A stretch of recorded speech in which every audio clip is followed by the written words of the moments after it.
Break के बाद स्वागत है आपका। 40 सीटों पर हमारी नजर है। हालांकि पूरे देश में जो कुछ भी चीजें इस वक्त चल रही हैं, चाहे वो सियासी गलियारे में हो या फिर काउंटिंग को लेकर हो, उस पर भी हमारी नजर है। लेकिन विशेष तौर पर 40 सीटें मध्य प्रदेश और छत्तीसगढ़ की, उस पर अगर बात करें तो मध्य प्रदेश में बीजेपी ने शानदार प्रदर्शन किया है।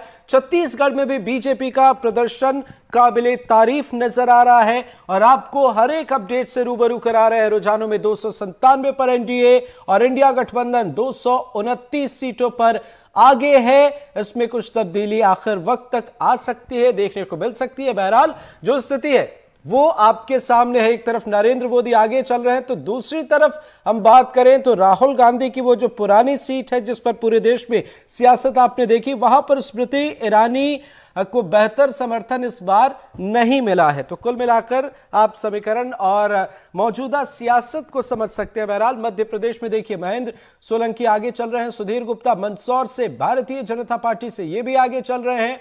और मध्य प्रदेश में जो बेहतर प्रदर्शन कह सकते हैं हम पूरे देश में जहां जहां से मिले, उनमें से मध्य प्रदेश और छत्तीसगढ़ भी वो है जिसने बीजेपी को झोलियां भर के समर्थन दी है। दुर्गादास उइके बैतूल से आगे चल रहे हैं, दर्शन सिंह चौधरी होशंगाबाद सीट से बीजेपी के प्रत्याशी आगे चल रहे हैं और जल्द ही तस्वीरें बिल्कुल साफ हो जाएंगी। बहरहाल 29 में से 29 बीजेपी मध्य प्रदेश में, और ये काबिले तारीफ है। और छत्तीसगढ़ की बात करें तो 10 सीटों पर बीजेपी आगे, 1 सीट पर कांग्रेस है आगे। तो 11 में 10 पर बीजेपी छत्तीसगढ़ में आगे। मध्य प्रदेश में जो समर्थन मिला है वो वाकई शानदार बीजेपी को मिला है। हालांकि एनडीए गठबंधन की सरकार बनती हुई नजर आ रही है। पूर्ण बहुमत जो है वो बीजेपी की तरफ से जो उम्मीद की जा रही थी और 400 पार के नारे लगाए जा रहे थे, उससे बीजेपी पीछे है। यानी अब सहयोगियों की जरूरत आ गई है भारतीय जनता पार्टी को। इससे पहले ये तस्वीरें नहीं थी, पर अब उन्हें अपने सहयोगियों को अपने साथ रखना उनकी मजबूरी भी है और उनकी जरूरत भी है। मध्य प्रदेश में भले ही कांग्रेस का प्रदर्शन निराशाजनक रहा हो, लेकिन देश के अन्य राज्यों ने कांग्रेस और इंडिया गठबंधन के अच्छे प्रदर्शन नजर आए। और इस मौके पर कांग्रेस से राज्यसभा सांसद अशोक सिंह ने हमारे संवाददाता देव शिमाली से खास बातचीत की है। आइए जरा सुनते हैं क्या कुछ कह रहे हैं वे। लोकसभा चुनाव के परिणाम आ चुके हैं जो काफ़ी चौंकाने वाले हैं। भले ही मध्य प्रदेश में कांग्रेस को कोई सफलता ना मिली हो, लेकिन देश से जो खबरें आई हैं वो कांग्रेस के लिए काफ़ी उत्साहजनक हैं और कांग्रेस अपना आंकड़ा लगभग 100 के आसपास पहुंच गई है। और उनका जो गठबंधन है उस गठबंधन में तो काफ़ी अच्छी सफलता हासिल की है। हमारे साथ कांग्रेस के राज्यसभा सदस्य और मध्य प्रदेश कांग्रेस कमेटी के कोषाध्यक्ष अशोक सिंह मौजूद हैं। हम उनसे बात करते हैं कि क्या मध्य प्रदेश की पोजीशन रही और आगे अब दिल्ली में क्या होने वाला है। सर, सबसे पहले बधाई आपको दिल्ली में जीत के लिए, लेकिन मध्य प्रदेश में हार के बारे में आप क्या कहना चाहते हैं? धन्यवाद। इंडिया गठबंधन की सरकार बनने जा रही है, इसके लिए मैं सभी वरिष्ठ नेताओं को बधाई और धन्यवाद देता हूं। साथ ही मध्य प्रदेश की जहां तक बात है, हम आत्मविश्लेषण करेंगे, देखेंगे कि क्या क्या कारण रहे। निश्चित तौर से ये हार हमारे लिए बहुत दुख पैदा करने वाली है और मुझे लगता है कि आत्मविश्लेषण करने की हमें ज़रूरत है। अब क्या रणनीति रहने वाली है? दिल्ली में क्या चल रहा है, कैसे सरकार बनाएंगे? क्योंकि आंकड़ा तो मैजिक आंकड़ा से तो आप बहुत दूर हैं। अभी परिणाम जो पूरी तरह से राउंड हुए हैं वो अभी पूरे नहीं हुए हैं। अभी फाइनल आंकड़ा आना बाकी है। हमारा विश्वास है कि फाइनल आंकड़ा आने तक हम सरकार बनाने की स्थिति में होंगे। लेकिन इतना आंकड़ा तो आने की संभावना है नहीं कि आप अपने स्तर पर सरकार बना सकें। तो बाकी जो अब कहा जा रहा है कि गेम चेंजर के रूप में ममता बनर्जी हैं या चंद्रबाबू नायडू हैं या नीतीश कुमार हैं, तो किस तरह से इसमें कुछ बातचीत शुरू हुई है क्या? देखिए, उनसे बातचीत शुरू हुई है और उनसे अनुरोध किया जाएगा कि इस देश को बचाने के लिए, संविधान बचाने के लिए वो हमारे इंडिया गठबंधन के साथ आए। तो ये थे अशोक सिंह जी जो बता रहे थे कि दिल्ली में सरकार बनाने की कवायद शुरू हो गई है और चंद्रबाबू नायडू हों, टीएमसी की लीडर ममता बनर्जी हों या नीतीश कुमार हों, इनसे बातचीत का सिलसिला चल रहा है। मध्य प्रदेश की हार को लेकर उन्होंने कहा कि इस पर सभी पहलुओं पर विचार किया जाएगा कि संगठन स्तर पर क्या कमी रह गई कि चुनाव में परिणाम वैसे नहीं आए जैसे वो चाहते थे। देव श्रीमाली, एनडीटीवी, ग्वालियर।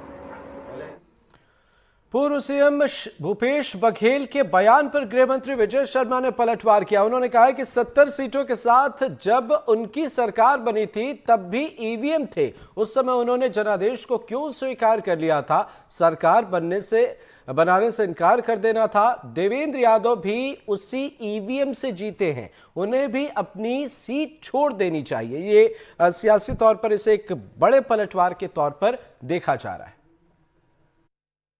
छत्तीसगढ़ में 10 सीटों पर तो जीतते हुए स्पष्ट तौर पर भारतीय जनता पार्टी को दिखाया जा रहा है और मुझे अभी भी उम्मीद है कि कुछ समय और बचा है, उसमें 11वीं सीट पर भी भारतीय जनता पार्टी आगे आएगी।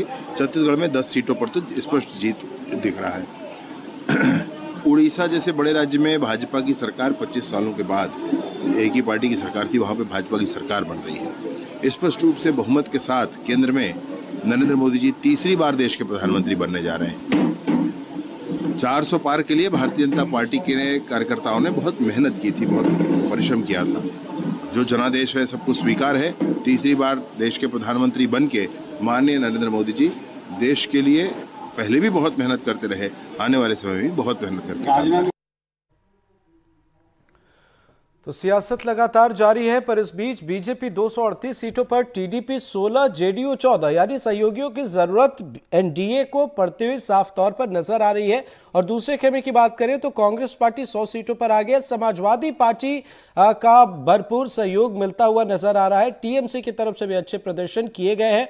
तो कुल मिलाकर 297 बनाम एक तरफ कांग्रेस की 200, इंडिया गठबंधन की 229 सीटें हैं। मध्य प्रदेश में शानदार प्रदर्शन रहा है बीजेपी का। छत्तीसगढ़ में 11 में 10 पर बीजेपी आगे है, 1 पर कांग्रेस आगे है, लेकिन मध्य प्रदेश ने झोलिया भर के बीजेपी का समर्थन किया है। यह अपने आप में खास है। हालांकि अभी थोड़ा और इंतजार करना होगा। जो आपके सामने सबसे ऊपर आप देख रहे हैं, एनडीए गठबंधन 297 और इंडिया गठबंधन को 229, ये अभी सीटों पर आगे पीछे की लड़ाई जारी है। जल्द ही तस्वीरें साफ हो जाएंगी और उसके बाद देखना होगा कि 272 का जो आंकड़ा है, क्या वो अकेले बीजेपी पूरा करती हुई नजर आ रही है, जो कि अब तक नजर नहीं आ रही है, एनडीए करती हुई नजर आ रही है। तो ये एक निर्णायक पहलू के तौर पर आप इसे समझ सकते हैं कि चंद्रबाबू नायडू या नीतीश कुमार जैसे सहयोगी की बीजेपी को जरूरत है। और नीतीश कुमार को लेकर तो सियासी गलियारे में कई चर्चाएं चल रही हैं और आने वाले वक्त में क्या होगा या आगे क्या होगा। दूसरी तरफ कांग्रेस खेमे और इंडिया गठबंधन की तरफ से भी खबर सामने आई है कि उन्होंने भी कवायद शुरू कर दी है। समर्थन जो है उसे जुटाने की कोशिश उस तरफ भी कमोबेश चल रही है। और इधर भी अब बैठकों के दौर की तस्वीरें भी नजर आ रही है। एक तरफ जेपी नड्डा के आवास पर बैठक, दूसरी तरफ प्रियंका गांधी, राहुल गांधी, सोनिया गांधी और तमाम सहयोगी एक तरफ नजर आ रहे हैं। तो अब देखना होगा कि आगे क्या कुछ समीकरण नजर आते हैं। लेकिन मध्य प्रदेश कुल मिलाकर सबसे शानदार समर्थन देता हुआ नजर आ रहा है एनडीए गठबंधन को। इंडिया गठबंधन की स्थिति मध्य प्रदेश में बिल्कुल अच्छी नजर नहीं आई और छत्तीसगढ़ में 11 में 10 सीटों पर जो है वो एनडीए गठबंधन बीजेपी आगे है, 1 सीट पर कांग्रेस आगे है। तो ये मध्य प्रदेश छत्तीसगढ़ की बात हो गई। अब बीजेपी 238 सीटों पर आगे है अगर हम एनडीए गठबंधन की बात करें तो उसमें, और कांग्रेस इस तरफ इंडिया गठबंधन में 100 सीटों पर आगे है। बड़ी बात यह है कि बीजेपी के साथ टीडीपी 16, जेडीयू 12 पर है, कांग्रेस में सपा 38 पर है, टीएमसी 29 पर है, डीएमके 22 पर है।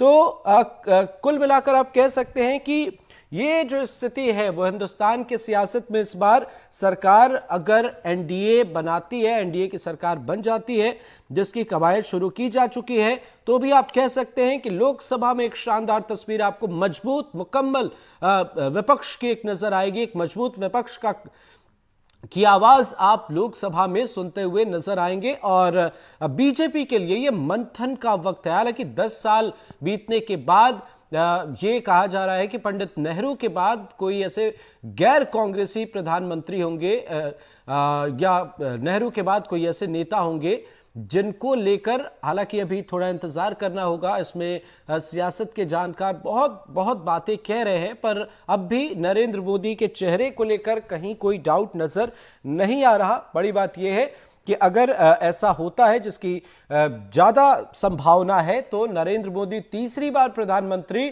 बनेंगे। और देखिए, पूरे देश के हम रुझान आपको इस वक्त ग्राफिक्स के जरिए दिखा रहे हैं। देखिए, दिल्ली में 7 सीटें बीजेपी की तरफ, ये काबिले तारीफ दिल्ली में प्रदर्शन, रुझानों में बीजेपी बहुत बेहतर प्रदर्शन और उसमें कई सीटों पर जीत भी हासिल कर चुकी है। गोवा में बीजेपी 1, कांग्रेस 1। गोवा में 2 ही सीटें हैं, तो यहां पर 50-50% आप देखिए। दिल्ली में बहुत शानदार प्रदर्शन रहे, गोवा में 50-50। गुजरात की बात करें तो बीजेपी 25, कांग्रेस 1, 26 सीटों में यहां भी बीजेपी को शानदार बीजेपी का प्रदर्शन देखने को मिला है गुजरात में। हालांकि इसकी उम्मीद पहले भी की जा रही थी, ये तो गढ़ है प्रधानमंत्री नरेंद्र मोदी का, यही से ताल्लुक रखते हैं, तो 25 सीटें यहां पर।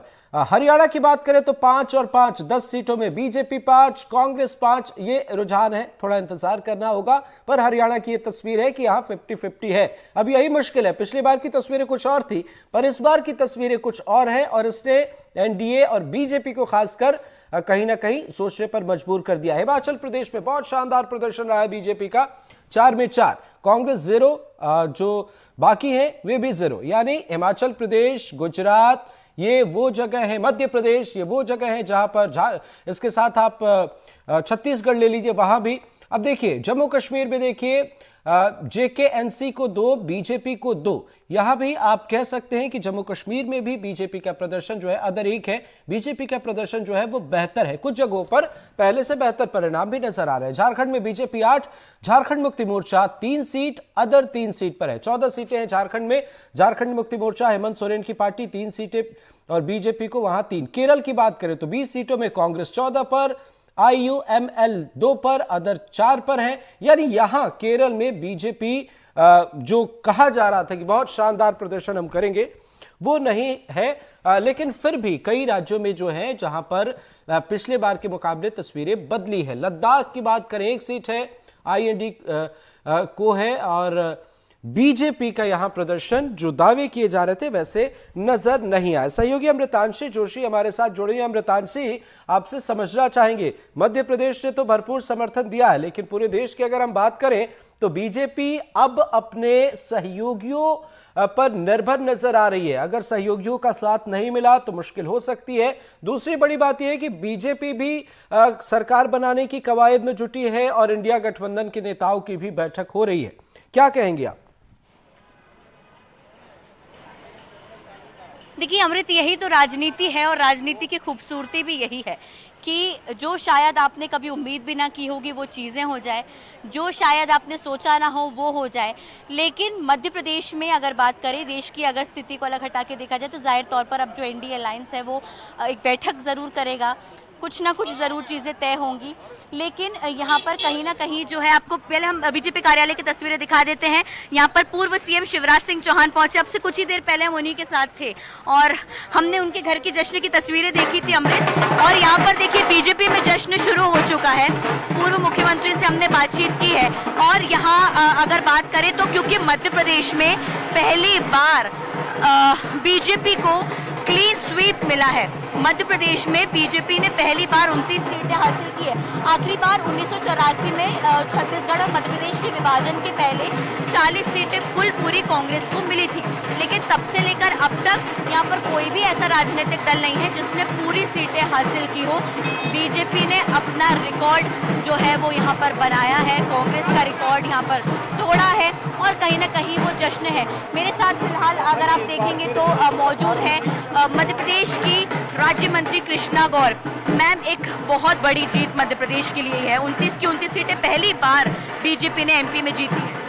मध्य प्रदेश के हमारे प्रदेश नेतृत्व ने पहले दिन से ही इस बात का संकल्प लिया था कि इस बार के चुनाव में मध्य प्रदेश 29 कमल के फूलों की माला प्रधानमंत्री श्री नरेंद्र मोदी जी के गले में पहनाएंगे और वो संकल्प सिद्ध हुआ।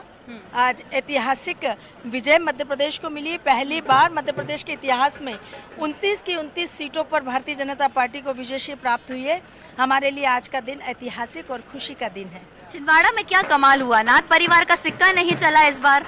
नाथ परिवार को जो है 1 लाख से ज्यादा लीड से यहाँ पर बंटी साहू ने हराया है।